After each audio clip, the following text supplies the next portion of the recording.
Welcome to the Marketing Smarts live show by Marketing Profs and the Marketing Smarts podcast, where we dive into B2B news, resources, valuable guest content, and much, much more each and every week. If you're a B2B marketer looking for a place to learn, keep up to date, and have some fun along the way, well, then grab a beverage and a notepad and welcome to the show. Hello to all of my Marketing Smarts live viewers today. Language and talking is obviously difficult, but we're going to push through it. I'm super excited to bring you episode 15 of the Marketing Smarts live show on a topic I know personally I need to dig into more because my potential clients in the future deserve the best I have to give around case studies, or as you'll find out, what Bob calls case stories. Do your potential clients and customers deserve the best? I think they do. Now, if you're like me, you might be asking, what exactly are we talking about? Or what exactly should a case study be? Or maybe a better way to put this is even, what should a case study or case story have in it? The good news, Bob Wiesner covers those questions and so much more in the clips we are sharing today, as well as the original podcast episode on Marketing Smart. So buckle up and let's get ready to rock and roll. Hey, I'm your boy, George B. Thomas, speaker, trainer, catalyst, and host of this here show, the Marketing Smarts live show, as well as the Marketing Smarts podcast found on your favorite podcast app. Today's topic: 4 steps to stronger B2B case studies. Our guest clips today are brought to you by none other than Bob Wiesner.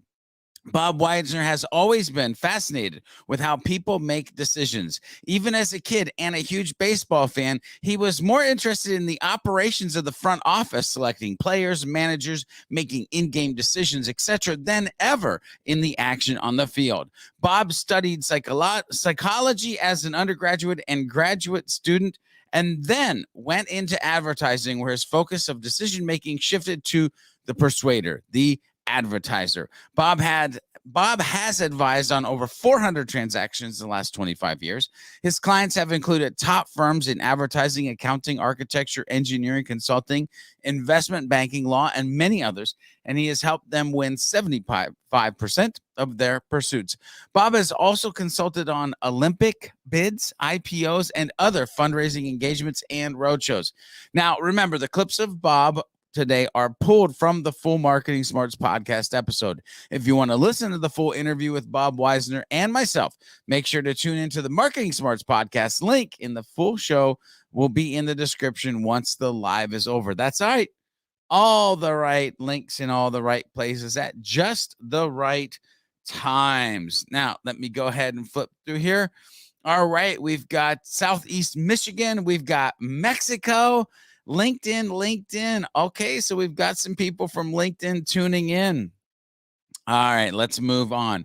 Now, in this episode, again, I'm talking with Bob about 4 steps to stronger B2B case studies. Whoo, what a journey we're about to have. So I have to ask, do you have a robust set of case studies, or better yet, case stories? If so, are they built the right way? Do they have the right things in them? If not, are you wondering if there's a best way to create them? Well, no worries. Here's what Bob Wiesner had to say about what should a case study have versus maybe what B2B marketers, aka you and me, are currently producing. Okay, so let's be really clear on this. This is what we think they should be, not necessarily what B2B marketers are actually producing. But when we call them case studies, we sometimes use the word case stories. And that's what they should be. They should be a story. And like any good story, they should have a plot. They should have a problem, a challenge. They should have a method for resolving it. They should have an outcome. They should have heroes and even villains. That's what a case study should be. Now, God knows there aren't enough of those out there. There's too many supposed case studies that are just displays of work. My wife loves to go through museums and look at artwork, and she'll study a classic painting for minutes or hours. I'm looking at the painting for a minute, but then I love to read the little story behind the painting. That so-and-so was a starving artist in Paris in 1874, and he came from the school of Impressionism, and I love to just know how it got there. How did he think of that idea? And I think the B2B reader, the B2B client, is no different. They would love to see your work, your ideas, but they're much more interested in how you got there.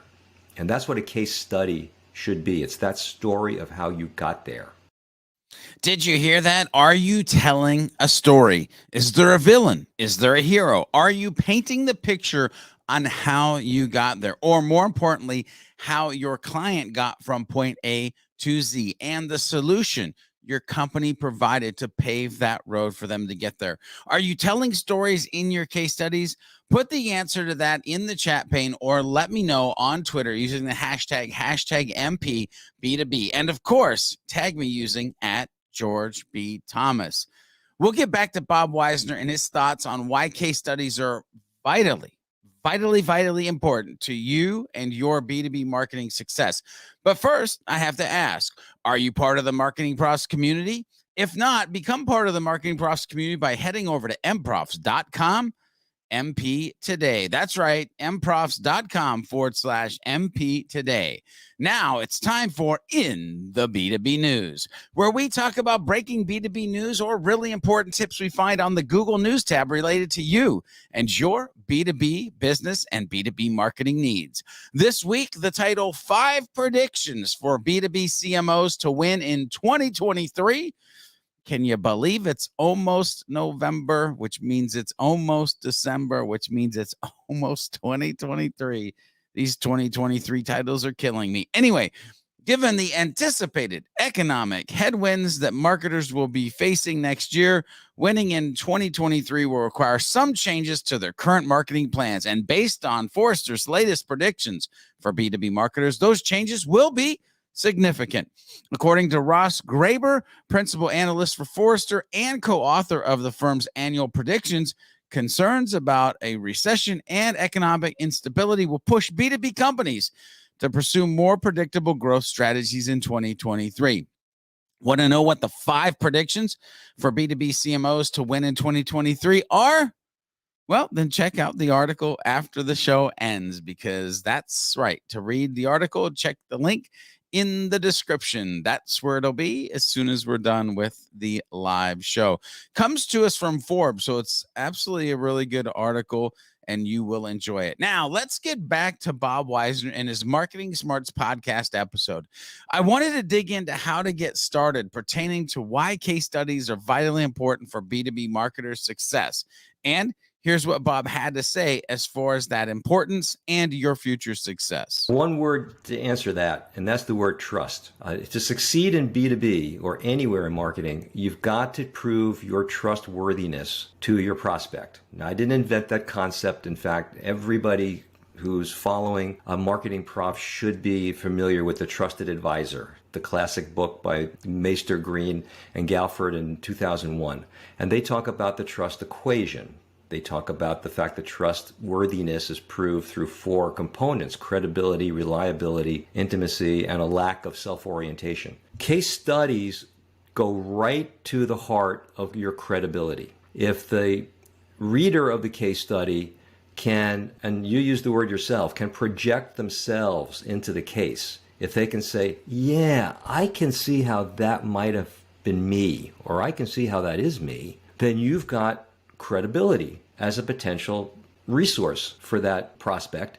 And that starts to contribute, well, that definitely contributes to and starts to build your trustworthiness. You prove yourself to be a trusted resource, and that gets you well on your way towards business. Are your clients, prospects, customers trusting you? Is your brand trustworthy? Are you leveraging the trust equation? Those are all great questions. Hopefully you're asking them of yourselves and jotting down in those notes your thoughts. Did you hear when Bob said your case studies go right to the heart of your credibility? That is super important pertaining to getting others to talk about you and streamlining the future growth of new business and the growth of your business. Now, we'll get back to Bob in a few minutes, but first, it's time for some dope B2B learnings from the Vault of Marketing Profs articles. That's right, it's time to dig into the treasure trove of valuable information and pull out 2 pieces of gold to help you be a better B2B marketer. Article 1 this week is 5 tips for writing case studies that aren't boring as hell by Thomas J. Armitage. Now, good case studies can help to subtly yet persuasively show off products or services. They tell the story of a business problem that your customer had and what you did to help overcome it.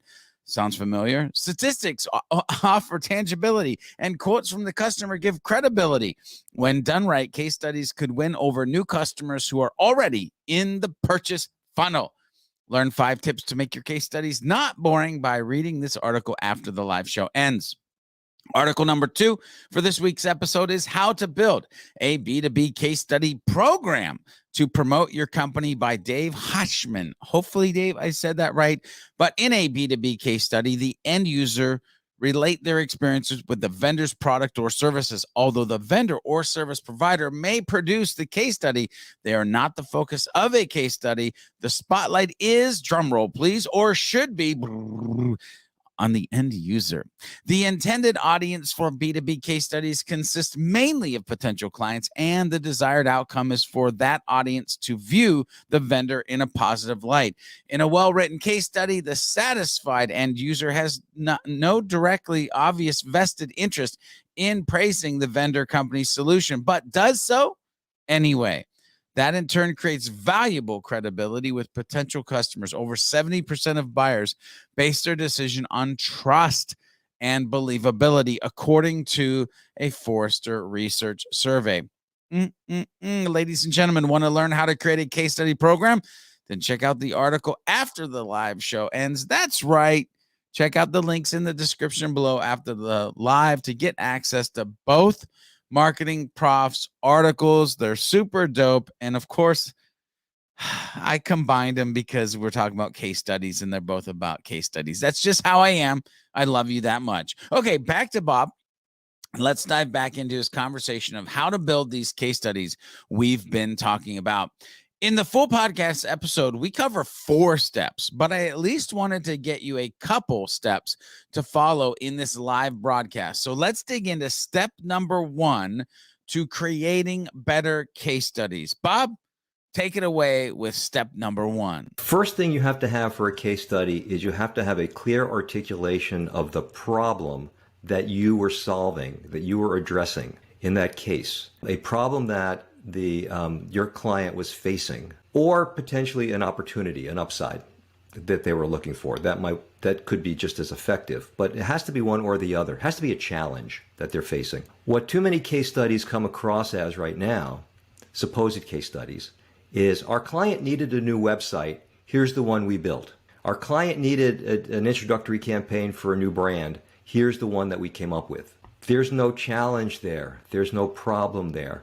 It makes it sound so easy that anybody could do it. And if anybody could do it, why do I have to hire you, especially at your prices? What's really interesting as far as nuance, too, about this idea of challenge, problem, opportunity, is that the bigger it is, the more impressive your solution will seem. Amplify, without BSing, but amplify the nature of the problem. Just how difficult was it? What was the context that it was occurring? What complexities were you facing? What challenges from competitors were going on? Why was this such a big challenge that only you and your brilliant solution was able to solve it? So that's step 1, is identify and articulate a problem and make sure it's worded such that a reader who is in that category or perhaps adjacent to that category can relate to it. Are you amplifying without BSing?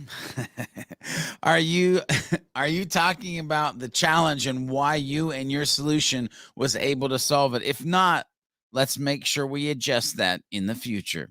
Okie dokie. Now, on to step 2 for better case studies in the future. I love this because it's about wisdom and insights. Bob, take it away. Tip number 2.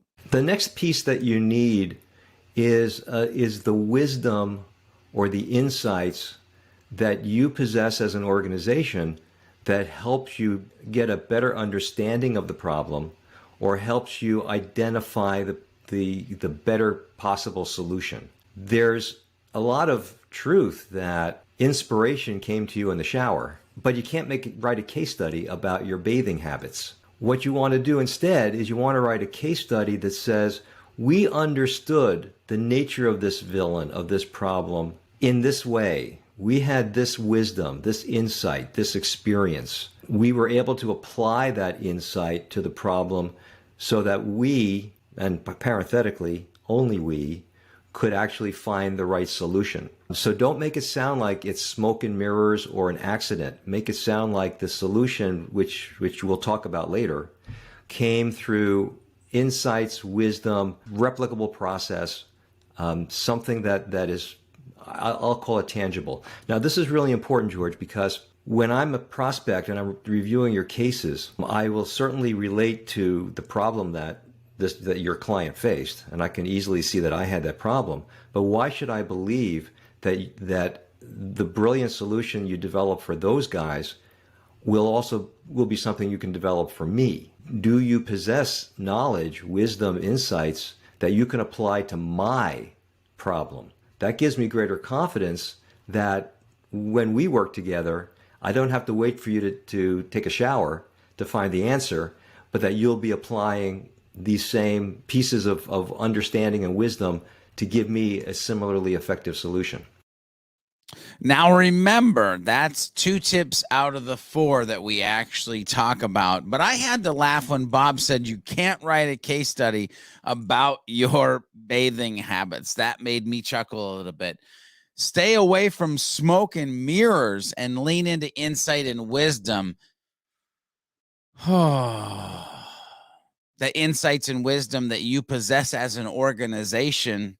I'm going to say that again. Stay away from smoke and mirrors and lean into insights and wisdom that you possess as an organization. That might be just the tweetable moment of this episode, to be honest with you, for many B2B marketing case studies. We're going to get some words of wisdom from Bob Wiesner here in a few minutes, but right now it's time to turn the spotlight on you, the Marketing Profs community. Yep, time for From the B2B. From the hashtag MP B2B community. That's right. We searched far and wide in the hashtag MP B2B universe to find amazing information and conversations to bring to the masses. So first, make sure you're using the hashtag. And second, make sure you have fun and add value to the community. Then we'll spotlight you and or your crew on a future show. This week is Top Rank Marketing B2B, or at Top Rank on Twitter. The tweet was simple, sweet, and I loved it so much. How can B2B marketers elevate opportunity, inclusion, and craft? Find out in the kickoff episode of our hashtag Elevate B2B podcast, featuring at Ann Hanley of at Marketing Profs with host at Lee Odom. And by the way, at KB_Drake has it all here. And the all here is a link to the episode, hashtag B2B marketing, hashtag podcast, hashtag interview, hashtag MP B2B. It used that hashtag, so therefore it is on the show. Check out that interview after the show. I'm sure it won't disappoint. So I have to ask, are you going to be the next spotlight individual? Remember, community, use the hashtag MPB2B on Facebook, LinkedIn, or Twitter, and get the light shined on your awesomeness in the next episode or a future episode of the Marketing Smarts Live show. Pro tip, it won't hurt if you tag me into your post as well. I'm at George B. Thomas on LinkedIn and Twitter, Mr. George B. Thomas on the Book of Faces. All right, it's time for some words of wisdom. Let's kick it back to Bob Wiesner and some words of wisdom around this topic of stronger B2B case studies. Here's what Bob Wiesner wanted to leave you, me, the entire planet with when it comes to words of wisdom around case studies. We as marketers, and my company faces this as well, is that we're really proud of the work that we do and proud of the IP that we have. What sometimes we lose sight of is that our work, our IP, our outputs and solutions are not automatically going to be as viewed as wonderfully, as excitedly by our prospects as we view them. We've got to think about, how is this going to land on the reader? How is this going to land on the prospect? So sometimes the work that you really love has to be reframed. I'm not suggesting it has to be hidden, but it has to be reframed so that it gets the reaction that you really, really want. Kind of word number one is understand how your information, your solutions, your point of view is going to land on your prospect, and make the adjustments you need so that it lands the way you want it to, not the way it occurs to you. Second thing, stick to your core strengths. And this certainly applies to the case studies that you choose to put out there into the public. Those of us in very entrepreneurial, smaller businesses, we have this can-do attitude. There's nothing that a client can present us with that we're incapable of handling. And besides, they'll pay us for it, and we could always use the money. When it comes to putting out case studies, when it comes to positioning your solution or your company, make sure that you understand exactly what your strengths are.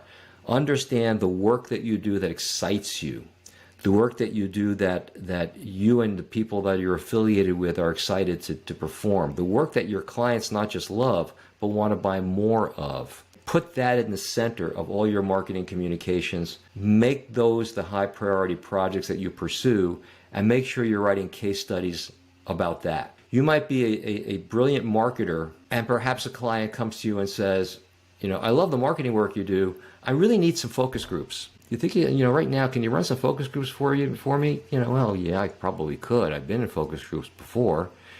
Sure, I can do that. That's not your core work. You're not going to be able to write a case study around it. If you need it to keep the lights on, go for it. But stick with your core strengths, and that will propel your business and make it easier for you to acquire new clients. You are proud of your work. Listen, I get it, but make sure your prospects are excited about the work that you do, the solutions you provide as well.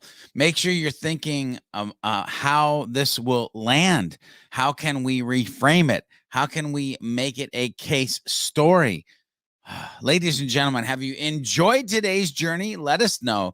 Use the hashtag MPB2B. You have some tips, tricks, and hacks now around case studies, articles, all of that stuff. Head to the description below. Click on the link to the full Marketing Smarts podcast with Bob Wiesner, and keep on learning more about 4 steps to stronger B2B case studies.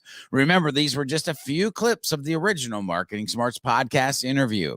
If you got value out of today's show, hit that like, and better yet, share it with a friend. To keep learning more, hit that subscribe or watch additional marketing process videos on whatever platform you happen to be watching the show on, or go tune in to the original Marketing Smarts podcast episode on your favorite podcast app and listen to interviews from Bob and hundreds of other folks.